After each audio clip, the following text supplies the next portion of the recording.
آج انشاءاللہ العزیز جس عنوان پر گفتگو ہوگی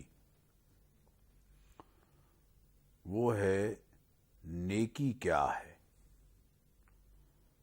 معزز ناظرین، قرآن کریم ہر حوالے اور ہر پہلو سے ہمارا رہنما ہے۔ سورہ بقرہ کی آیت نمبر 177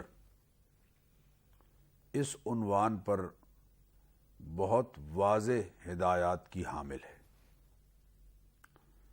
مفسرین کے ہاں اس آیت کو آیت البر کہا جاتا ہے، یعنی وہ آیت کہ جس میں نیکی کا ذکر خود اللہ تعالی نے فرمایا ہے۔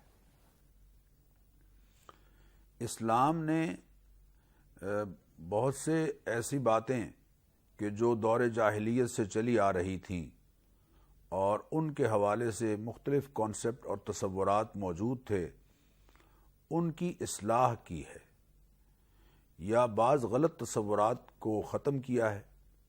حضور اکرم صلی اللہ تعالی علیہ وسلم نے خطبہ حجۃ الوداع میں کئی باتوں کے بارے میں ارشاد فرمایا تھا کہ میں انہیں اپنے قدموں تلے رونتا ہوں۔ بعض ایسی باتیں اور تصورات کہ جو لوگوں کے ہاں محدود تھے، دین نے آ کر ان کا وسیع تر تصور پیش کیا ہے۔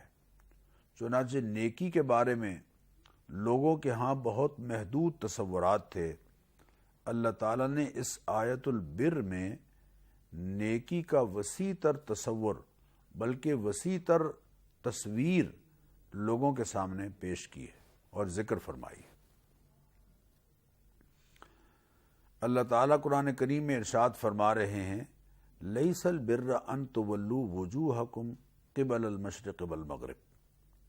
لوگو، نیکی صرف یہ نہیں ہے کہ تم اپنے رخ مشرق کی جانب کر لو، جیسے کہ عیسائیوں کے ہاں لوگ حضرت عیسیٰ علیہ السلام کی جائے ولادت کی طرف رخ کر کے عبادات بجا لایا کرتے تھے، والمغرب، اور نہ یہ نیکی ہے کہ تم مغرب کی جانب ہی صرف رخ کر لو، یعنی مخصوص اعمال عبادت بجا لانا، اسی کے اندر نیکی کو محدود سمجھنا، یہ بات درست نہیں ہے۔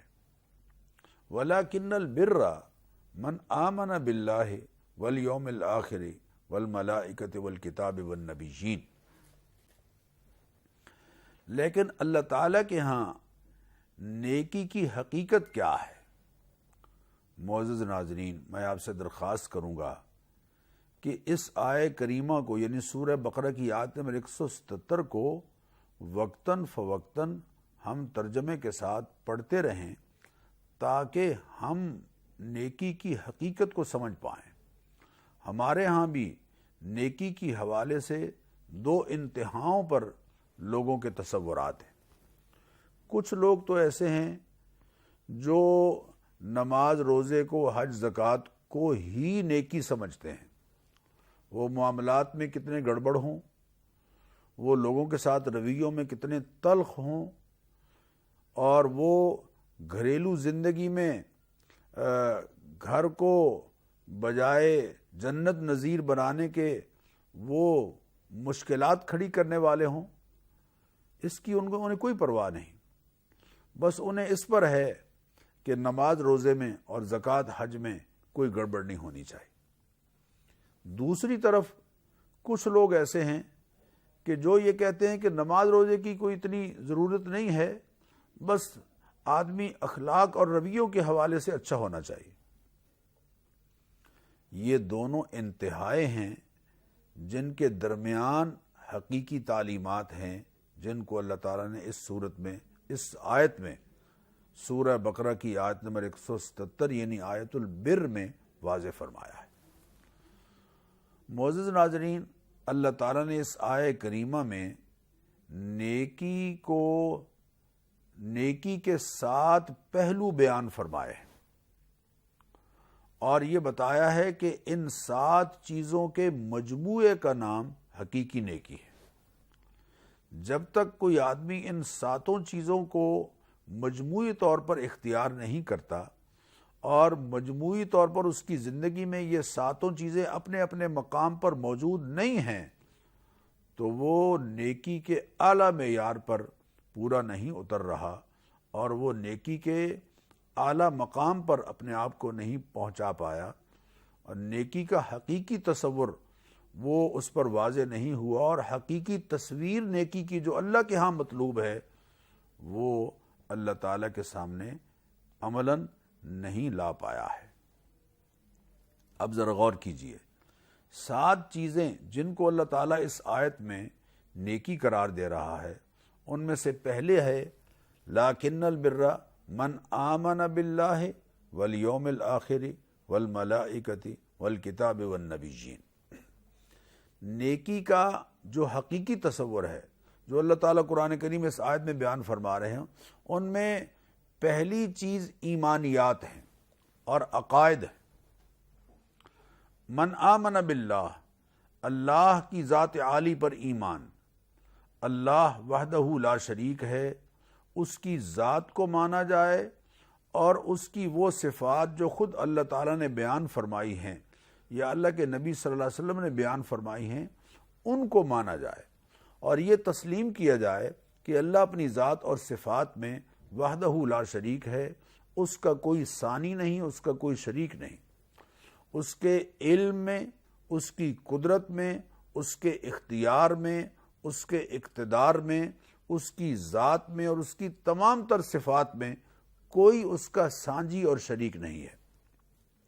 من آمن باللہ والیوم الآخر، اور عقیدہ آخرت پر، اکاؤنٹیبلٹی پر اور جواب دہی کے عقیدے پر ایمان، والملائکۃ والکتاب والنبیین، اور فرشتوں کے وجود پر ایمان کہ فرشتے ایک اللہ کی نوری مخلوق ہیں، اللہ تعالیٰ نے ان کو پیدا کیا ہے، اور کائنات کے تکوینی امور میں بہت سے مقامات پر اللہ تعالیٰ نے کئی امور ان کے سپرد کیے ہیں اور ان کو ان کے بجا لانے کا پابند بنایا ہے۔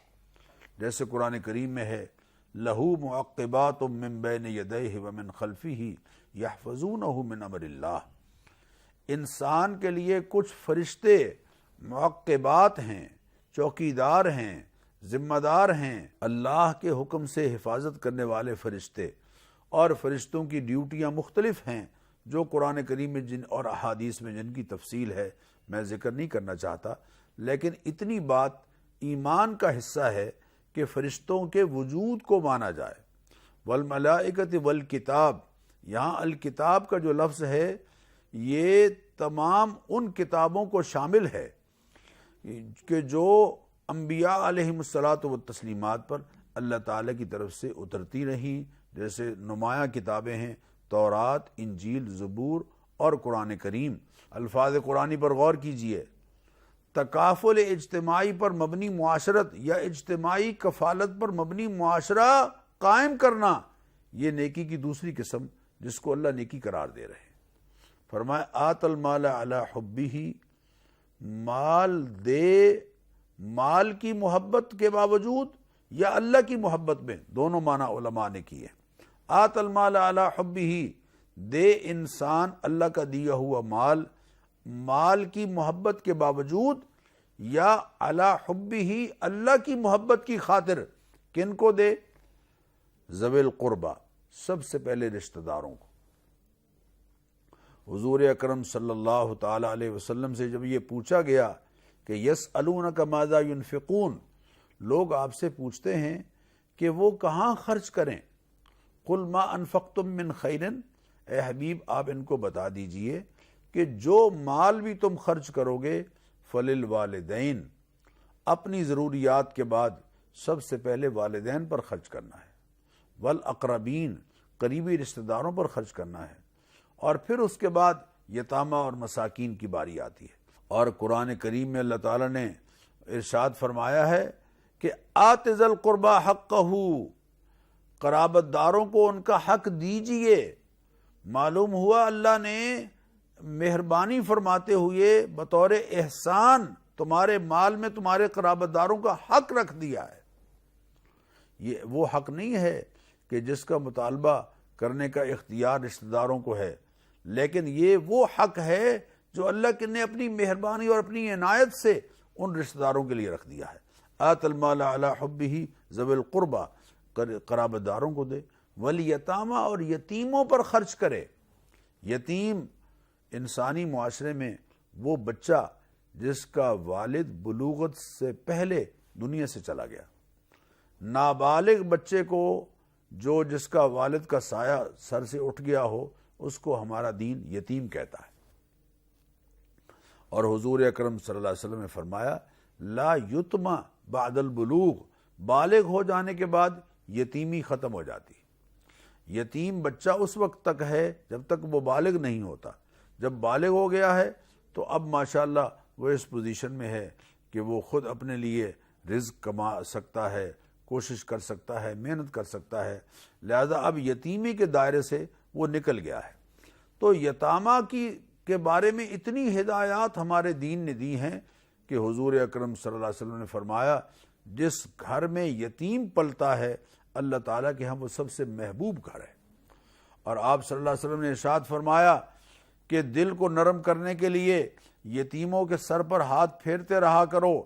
جو شخص کسی یتیم کے سر پر شفقت کی نیت سے ہاتھ پھیرتا ہے، اس کے ہاتھ کے نیچے جتنے بال آتے ہیں اللہ تعالیٰ اس کے گناہ معاف فرما دیتے ہیں۔ تو فرمایا ذوی القربہ والیتامى، یتیموں پر اپنا مال خرچ کریں، والمساکین، مساکین پر۔ مسکین کس کو کہتے ہیں؟ مسکین اس کو نہیں کہتے کہ جس کے پاس ایک لقمہ بھی کھانے کو نہیں ہے یا دو لقمے بھی کھانے کو نہیں ہیں۔ مسکین وہ ہے کہ جو کماتا تو ہے لیکن اس کے وسائل اس کی بنیادی ضروریات کو پورا نہیں کر پاتے۔ اور آج پاکستانی معاشرے میں بہت سے لوگ ایسے ہیں جو ملازمت بھی کر رہے ہیں، جو سروس بھی کر رہے ہیں، جو کہیں نہ کہیں پرائیویٹ نوکری کر رہے ہیں یا سرکاری نوکری کر رہے ہیں، لیکن ان کی جو بنیادی تنخواہ ہے وہ ان کی بنیادی ضروریات پوری کرنے میں بھی کافی نہیں ہو پاتی۔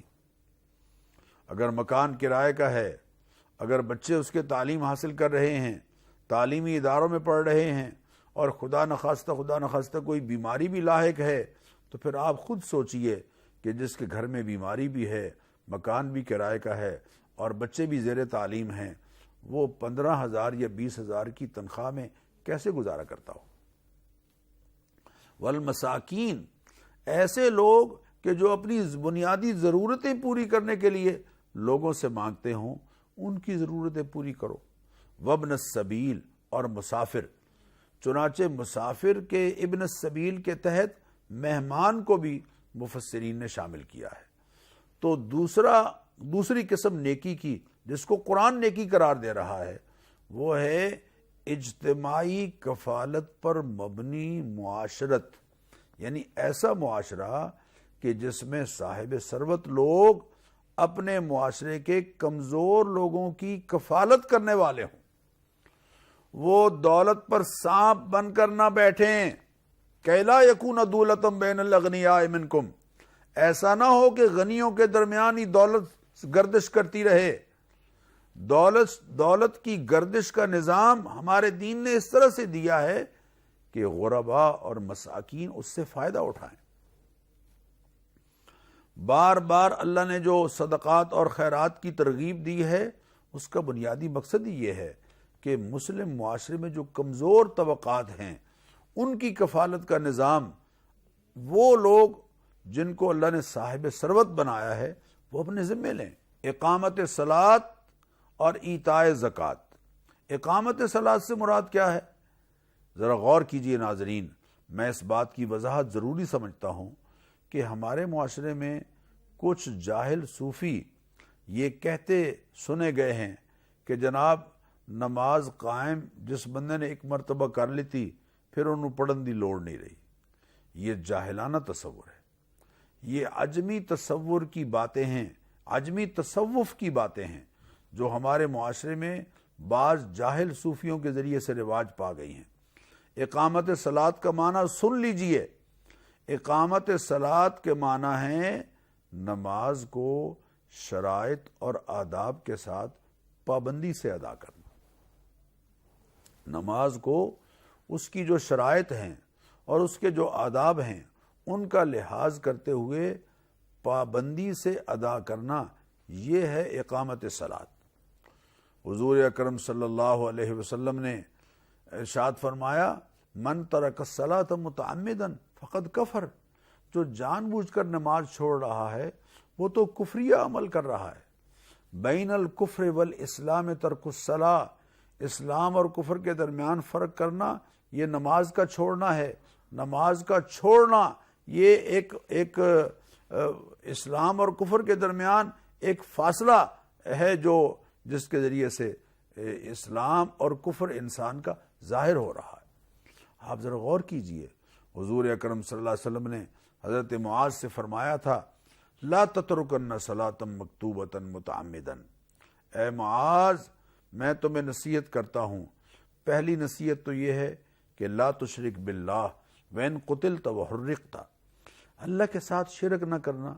اگرچہ تجھے جلا ڈالا جائے، تجھے تیرے ٹکڑے کر دیا جائے، تجھے قتل کر دیا جائے، تجھے جلا ڈالا جائے، یہ جل جانا اور قتل ہو جانا یہ معمولی یعنی کم ہے اپنا اثرات کے لحاظ سے.